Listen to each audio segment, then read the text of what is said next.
সুরঙ্গমার নোংরা প্ল্যান জেনে গিয়ে গরিমার সাথে বিয়ে ভাঙছে আরণ্যক। সম্পূর্ণ জানতে ভিডিওটিতে একটি লাইক করে প্রথম থেকেই দেখতে থাকো। গল্পের শুরুতেই দেখা যায় আরণ্যকের তো খুবই মন খারাপ। রোশনাইয়ের এই বিয়েটা কোনোভাবেই মেনে নিতে পারছিল না আরণ্যক। এর মধ্যেই ঠাম্মি তখন বলে, একে একে যারা আশীর্বাদ করার করে নাও, কারণ আর তো সময় নেই। অবিনাশ আর অবিনাশের মামা মামিকে তো খেতে দিতে হবে, ওনারা তো আবার ফিরে যাবেন, তাই না? এর মধ্যেই সুরঙ্গমা এসে আশীর্বাদ করতে থাকে রোশনাইকে আর বলে, সুখে থাকো, ভালো থাকো, আর এই যে তোমার উপহারটা। রোশনাই তো উপহারের দিকে তাকায়ও না পর্যন্ত। মিষ্টু তখন বলে, বাহ রোশনাই, তোমাকে তো দারুণ লাগছে এটা পরে, সত্যি কথা এটা কিন্তু অনেক সুন্দর হয়েছে। এরপর রোশনাই বলে, আমার জন্য এত দামি গয়না কেনার কি ছিল মাসি, আমি তো কিছু চাইনি। তখন সুরঙ্গমা বলে, তুমি কিছু চাইবে তারপরে আমি কিছু দেব, এটা তুমি ভাবলে কি করে? আমি নিজের থেকে কি তোমাকে কিচ্ছু দিতে পারি না? সেই জন্যই বলছি, উল্টো পাল্টা কথা বলো না, যেটা দিচ্ছি সেটা হাসি মুখে মেনে নাও। এরপরেই রোশনাই আর কোনো কথা বলতে পারে না। তার মধ্যেই চলে এসেছে ছোটু। ছোটু এসে আশীর্বাদ করছে রোশনাইকে আর বলে, রোশনাই তুমি তো জানোই যে তোমার ছোটু খুবই গরিব, তার দেওয়ার মতন কিছুই নেই, তবুও আমি যেটুকু পেরেছি তোমার জন্য নিয়ে এসেছি। এই ঘড়িটা তোমাকে পরলে খুব ভালো লাগবে, তুমি পরবে তো? তখনই রোশনাই বলে, কি বলছো ছোটু, তুমি এনেছো আর আমি পরবো না? সেটা হতে পারে, আমাকে তুমি দাও, আমি পরবো। ছোটু তো বুঝতে পারে রোশনাইয়ের অনেক কষ্ট হচ্ছে। রোশনাই কান্নাকাটি করতে থাকে দেখে ছোটু তখন বলে, না রোশনাই না, একদম চোখের জল ফেলবে না। কেন চোখের জল ফেলছো তুমি? কিসের জন্য ফেলছো? সমস্ত চোখের জলটা বাঁচিয়ে রাখো, বিয়ের দিন ফেলবে।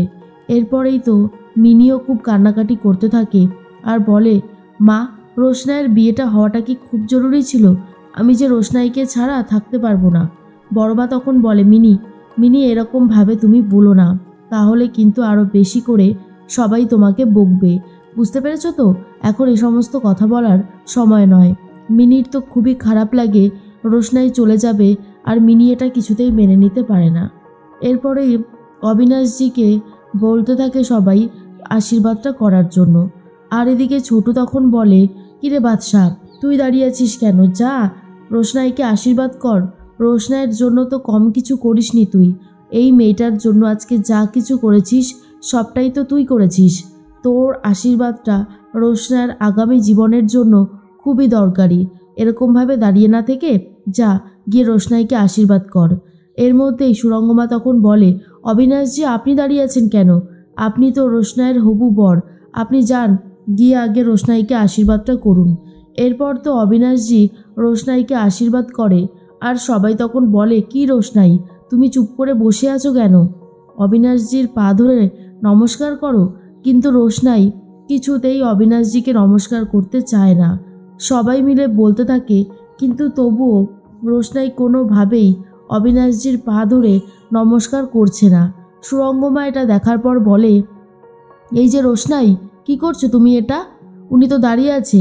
অবিনাশজি বলে, থাক থাক, উনি যদি না চায় আমাকে প্রণাম করতে হবে না।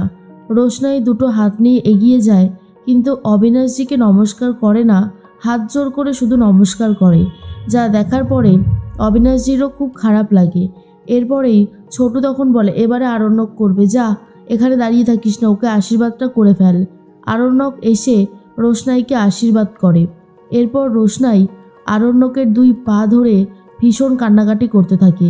যা দেখার পরে অবিনাশজি বলে, রোশনাই মনে হয় আরণ্যককে খুব শ্রদ্ধা করে, সব থেকে বেশি শ্রদ্ধা করে, এটাই তো প্রমাণ, তাই না? আরণ্যক আর কিছু বলতে পারে না। রোশনাই তখন খুবই কান্নাকাটি করলে সুরঙ্গমা বলে, তুমি সারা জীবন এই বাড়িতে থাকবে ভেবে তো আসোনি, তাহলে এত কান্নাকাটি করছো কেন? একদিন না একদিন তো তোমাকে যেতেই হতো, তুমি তো সত্যি দেখছি বড্ড বেশি বেহায়া। এরপরে রোশনাই আর কোনো কথা বলতে পারে না। রোশনাই মনে মনে একটা কথাই ভাবে, যেটা হলো সেটা হয়তো ঠিক হলো না। এর মধ্যেই রোশনাইয়ের সাথে কথা বলতে থাকে ছোটু আর বলে, রোশনাই তুমি কান্নাকাটি করো না, দেখবে ভগবান ঠিকই তোমার খেয়াল রাখবে, তোমাকে দেখবে, ভগবান তোমার মঙ্গল করবে। মিনি তখন বলে, আচ্ছা, আমি বুঝতে পারছি না যে ছোটদা ভাই কেন রোশনাইকে বিয়েটা করলো না। ছোটদা ভাই যদি রোশনাইকে বিয়ে করতো তাহলে তো রোশনাই এই বাড়িতেই থাকতো, আর আমারও কোনো কষ্ট হতো না। গরিমা বলে, মিনি, তোমার এই অসভ্য অসভ্য কথাগুলো এবার বন্ধ রাখো, বুঝেছো? কোথায় কি কথা বলতে হবে সেটা যখন জানোই না, তখন কথা বলতে আসো কেন? এর মধ্যে দেখা যায় আরণ্যক ভাবে রোশনাই ভালো থাকুক। পরের দিন সকাল হতেই রোশনাইয়ের গায়ে হলুদের অনুষ্ঠান শুরু হবে। ওপর থেকে আরণ্যক লুকিয়ে লুকিয়ে রোশনাইকে দেখতে থাকে। ছোটু তখন বলে, কষ্ট হচ্ছে তাই না রে? কষ্ট হওয়াটাই তো স্বাভাবিক, এতগুলো দিন হয়ে গেছে তুই ওকে এখানে এনে রেখেছিস, সবারই কষ্ট হবে। এরপরে আরণ্যক বলে, ছোটু, এসব কথা বলে আর কি লাভ বলো তো? ছোটু তখন বলে, লাভ লোকসানের কথা জানি না রে বাদশা, তবে একটা কথা খুব ভালো মতন জানি, এই বাড়িতে গেলে রোশনাই কিন্তু ভালো থাকবে না। ওকে ওরা এতটাই সংস্কার মানতে বলবে যে রোশনাই শেষ হয়ে যাবে। আচ্ছা, তুই কিছু করতে পারিস না? বাদশা তখন বলে, আমি কি করব ছোটু? ওর তো নিজেরই বিয়ে করার ইচ্ছা, রোশনাই তো বিয়ে করতে চায়। না হলে রোশনাই দেখো ওর নিজের বয়ফ্রেন্ডকেও পর্যন্ত ঠকালো। তখন ছোটু বলে, বয়ফ্রেন্ড? এখানে আবার বয়ফ্রেন্ড আসলো কোথা থেকে? আরণ্যক তখন বলে, আছে আছে, বয়ফ্রেন্ড আছে বলেই তো বলছি। এই যে রাজীব বলে একটা ছেলে আছে, একে তো রোশনাই ভালোবাসতো, কিন্তু রাজীবও বেকার, আর রোশনাইও তার উপরে ভরসা করতে পারছে না বলেই তো নিজের ভালোবাসাকে স্যাক্রিফাইস করে দিল। কিন্তু ছোট বারবার করেই বলতে থাকে, বাদশা, তোর কোথাও ভুল হচ্ছে, তুই নিজে কিন্তু এসব দেখিসনি, তারপরেও এই সমস্ত কথা কি করে বলছিস? আরণ্যক তখন বলে, ছোট, আমি দেখিনি তো কি হয়েছে, আমি সবটাই জানি, আর আমি ভুল কিছু জানি না, আমি সত্যিটাই জানি, সেটাই আমি বললাম। তার মধ্যেই আরণ্যক মনে মনে ভাবে, রোশনাইয়ের এই বাড়িতে থাকাটা সেফ না, রোশনাই এই বাড়িতে থাকলে সবার কথা শুনছে, তার থেকে এটাই ভালো হচ্ছে যে রোশনাই নিজের মতন সংসারে চলে যাচ্ছে। তখন অন্যদিকে ছোটু বলে, তোর কষ্ট হচ্ছে, এরপর যখন আরেকটু সময় এগিয়ে আসবে দেখবি বুকের মধ্যে কেমন তোলপাড় হয়ে যাচ্ছে, আমার কথাটা মিলিয়ে নিস। এদিকে রোশনাইও ভাবে কি করে সে সবটা সামলাবে। সুরঙ্গমা মনে মনে ভাবছে যত তাড়াতাড়ি সম্ভব এই বিয়েটা যেন হয়ে যায়, কারণ যত দেরি হবে তত আরও বেশি করে সন্দেহ বাড়বে। এরপর বিয়ের সময় চলে এসেছে, আর পাত্র দেখা যায় রাজেশ ভাই চলে এসেছে। রাজেশ ভাই এমনভাবে ছদ্মবেশ নিয়ে এসেছে আর মুখটাকে ঢেকে রেখেছে, খুব একটা চেনার উপায় নেই। কিন্তু রোশনাইয়ের সন্দেহ ছিল প্রথম থেকেই, তাই রোশনাই সবার সামনেই বলে, উনি যদি মুখ না দেখায় তাহলে এই বিয়েটা আমি করব না। কিন্তু রাজেশ ভাই তো মুখ দেখাতে চাইছিলই না। তারপর রোশনাই সবার সামনে বলতে থাকে মুখ দেখানোর কথা। আরণ্যক বলে, সবাইকে না দেখান, আপনি শুধু রোশনাইকে তো দেখান। রোশনাই তখন বলে, উনি আমাকেও দেখাতে পারবে না, তার কারণ হচ্ছে এটা।